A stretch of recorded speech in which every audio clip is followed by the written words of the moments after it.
Que la paix, la miséricorde et les bénédictions d'Allah soient sur vous. Salam alaikum wa rahmatullahi wa barakatuh.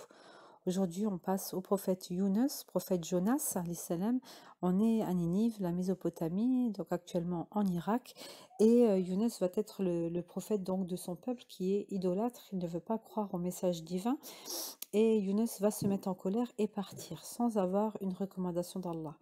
Et il va s'en aller, il va aller voir où il y a les bateaux. Il va demander s'il peut donc s'en aller avec eux. Et ils vont le prendre avec lui à bord. Ils vont s'en aller et quelques temps plus tard, on dit qu'il va y avoir une grande tempête et les gens vont être obligés donc d'alléger le bateau. Ils vont commencer à enlever donc les denrées. Ça ne suffit pas. Ils vont faire un tirage au sort pour également donc faire descendre des personnes. Et ça va tomber 3 fois de suite sur Jonas, sur Yunus alayhi salam. Et il va comprendre que c'est donc un décret divin et il va sauter dans la mer. Et là, on dit que Yunus va être dans les 3 ténèbres, donc dans le noir, dans l'océan, et une baleine va le prendre et il va être également à l'intérieur donc de la baleine. Il va être pendant donc 3 jours à l'intérieur de cette baleine. Il va se réveiller et il va comprendre qu'il aurait dû attendre d'avoir une recommandation d'Allah pour s'en aller de son peuple. Et il va donc quand il va se réveiller et être dans le ventre de la baleine, il va dire il n'y a de Dieu que Dieu, j'ai été du nombre des injustes.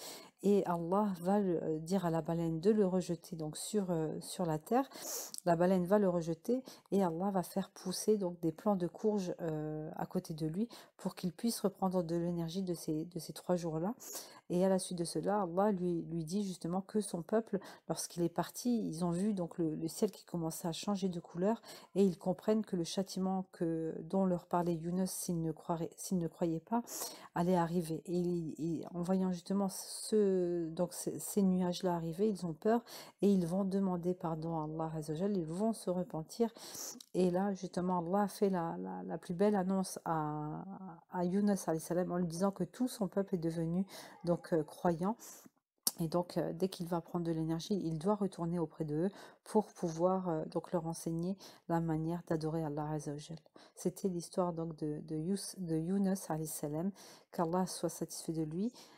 Subhana rabbika rabbil izzati amma yasifun wa salamun ala al mursalin walhamdulillah ya rabbil alamin.